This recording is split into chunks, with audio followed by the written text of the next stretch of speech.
Bonjour chers parents, bienvenue, je me réjouis de vous retrouver, en tout cas certains d'entre vous, pour vous parler aujourd'hui de la problématique de la gestion des crises. On vit dans des temps de grande proximité avec des limitations dans toutes sortes de domaines et il y a peut-être plus de crises dans les foyers aujourd'hui qu'en temps habituel.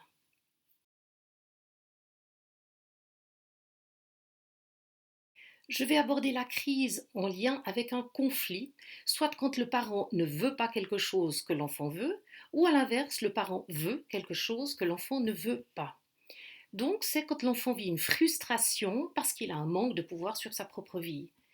Il a rencontré des limites et veut les faire reculer, ou alors il a rencontré des exigences auxquelles il veut échapper. En tant que parent responsable, une exigence pertinente doit être maintenue.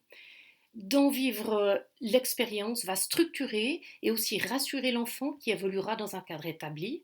Et pour les parents, elle permet de faire passer des valeurs auxquelles ils tiennent. Ce qui implique déjà que les deux parents doivent être au clair sur les limites ou exigences et tenir le même discours. Parce qu'un enfant qui fait l'expérience de gagner du terrain comprend très vite qu'il pourra en gagner toujours davantage dans plus de domaines. La vie peut alors devenir très vite compliquée et difficile pour toute la famille. Je vais proposer des pistes concrètes sur les deux éléments suivants. D'une part, la prévention pour éviter une crise, et puis la gestion de la crise. Prévenir une crise ne veut pas dire éviter la frustration en renonçant à ses exigences, c'est surtout anticiper les situations. Vous connaissez celles pour lesquelles il y a des enjeux.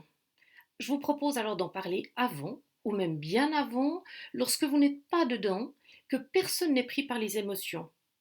Le parent comme l'enfant peut alors en parler calmement, avec du recul.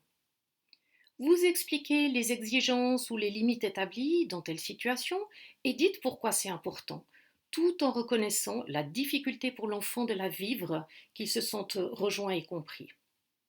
Vous expliquez comment va se passer ce temps et son issue si les choses se passent bien, et vous donnez aussi la perspective de l'inverse si elles se passent mal, avec dans les deux cas les émotions que ça va susciter.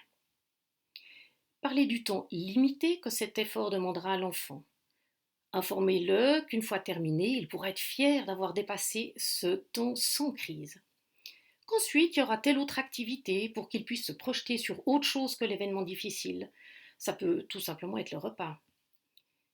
Pourquoi pas une récompense d'encouragement, mais essayez d'éviter d'entrer dans un système de récompense et activez plutôt son sentiment de fierté. Lorsque le moment délicat arrive, rappelez que vous êtes au seuil de ce temps et que vous voulez le vivre au mieux, comme discuter. Et vous, parents, décidez de tenir le cadre établi, même si à petit, éventuellement, entrer dans la crise. Car si le parent craque, l'enfant comprendra qu'avec des crises peut-être de plus en plus importantes pour vous faire plier, il pourra finalement obtenir ce qu'il veut. La crise est rarement subite, il y a des signes précurseurs. Prenez alors la situation en main et parlez-en aussi vite qu'au possible avant que ça ne dégénère, parce qu'une fois en crise, il n'y a plus d'échange constructif possible. Si l'enfant s'embarque dans sa propre volonté, nommez le désaccord en rappelant vos exigences ou limites et reprenez les étapes de discussion comme pour la prévention. Vous pouvez rappeler des expériences passées, positives et négatives, et les émotions vécues, et comment s'est passé l'après-événement aussi. Et alors, encouragez-le à aboutir à une issue positive. Pourquoi pas éventuellement proposer deux options pour aboutir à la finalité, du style qu'est-ce que tu préfères, faire en deux fois ou que je t'aide un petit moment. Ça permet à l'enfant d'avoir une petite emprise sur la situation et il aura moins l'impression de perdre la face. C'est important en tout cas de ne pas monter dans son ton, de garder son calme. Le parent est un modèle pour l'enfant. S'il crie, l'enfant criera aussi. Si l'enfant est entré dans la crise, le reconnaître verbalement. Je comprends que tu sois fâché, mais je ne peux pas accepter que tu le manifestes comme ça. Tu peux par contre, et vous proposer ce que vous trouvez acceptable. du style s'isoler un moment, se détendre physiquement, respirer profondément ou toutes sortes d'autres idées que vous aurez. En fait, le but, c'est de donner un temps de répit et puis vous vous retrouverez après, une fois qu'il sera calme, pour en reparler. Une fois chacun calmé, peut-être l'enfant sera prêt à se comporter selon vos exigences, tout se passera bien. Pas besoin alors d'en reparler tout de suite. Si ce n'est pas le cas, ne pliez pas. Mettez des mots sur ce qui a été vécu, toujours encore, dans les faits et émotionnellement. Comment faire mieux alors? Et les prochaines fois? Explorez et proposez d'autres solutions pour un aboutissement serein. Puis bien sûr, pour cette même situation qui a été interrompue, voyez comment aboutir à ce que vous aviez établi. Si ça ne peut plus être réalisé, discutez d'une réparation. L'enfant aura peut-être une juste proposition.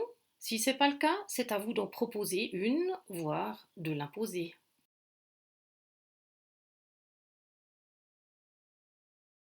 Un autre levier que vous pouvez employer dans les moments délicats qui peuvent amener à des crises, c'est l'humour. C'est vraiment un bon instrument pour faire baisser les tensions. Et on peut être étonné de constater comment les enfants dépassent ensuite certaines situations. Voilà, j'arrive au terme de ce moment de conseil aux parents en espérant qu'il vous apporte des éléments concrets qui pourront vous être utiles. Je vous souhaite en tout cas plein de sensibilité pour accompagner vos enfants dans ces temps pendant lesquels vous vivez si proche d'eux. Je vous souhaite une bonne suite et peut-être à une prochaine.